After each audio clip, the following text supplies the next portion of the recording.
Dan pemirsa, ini bagi Anda pecinta ikan hias, khususnya ikan koi, bisa jadi ini kabar baik untuk Anda. Memelihara ikan koi ternyata tidak harus dilakukan di kolam khusus, tapi bisa juga dengan cara tumpang sari. Nah, seperti dilakukan para peternak ikan koi di Banyuwangi, Jawa Timur berikut ini. Seperti apa tumpang sarinya? Kita simak liputannya, sekaligus sebagai penutup perjumpaan kita dalam Fokus Sore hari ini. Saya Jimmy Darusman, sampai jumpa. Sarnya ada yang ini jualnya per senti kalau nggak di senti. Inilah hasil budidaya ikan koi tumpang sari milik Daniel Amrullah, warga desa Parijatah Kulon, Srono, Banyuwangi.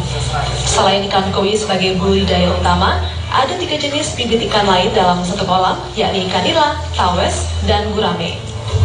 Setelah 3 bulan dikembangbiakan dalam kolam tumpang sari, bibit ikan koi siap dipanen. Dari 8 petak kolam tumpang sari miliknya, Daniel bisa memanen ribuan bibit ikan koi. Sekali panen, uang puluhan juta rupiah bisa diraupnya.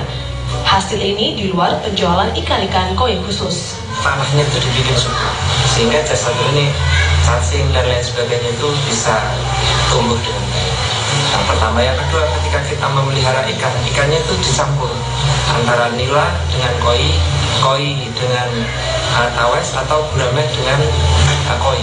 Yang panjangnya 30 cm itu saya jual rata-rata di atas 2 juta. Itu apa ya? Yang membuat mahal itu apa? Yang membuat mahal itu satu corak, yang corak warna, yang kedua batiknya, terus yang ketiga segi sempurna atau tidaknya ikan ketika dia dilepas. Jadi istilahnya koinya itu bisa menari dengan lemah gemulai.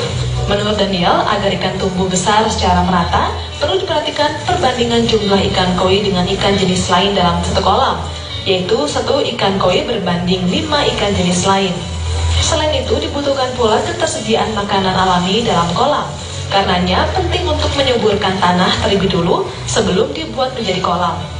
Tanah ditaburi pupuk kompos misalnya, agar nantinya banyak biasa trenik seperti cacing dan plankton untuk ketersediaan makanan ikan alami.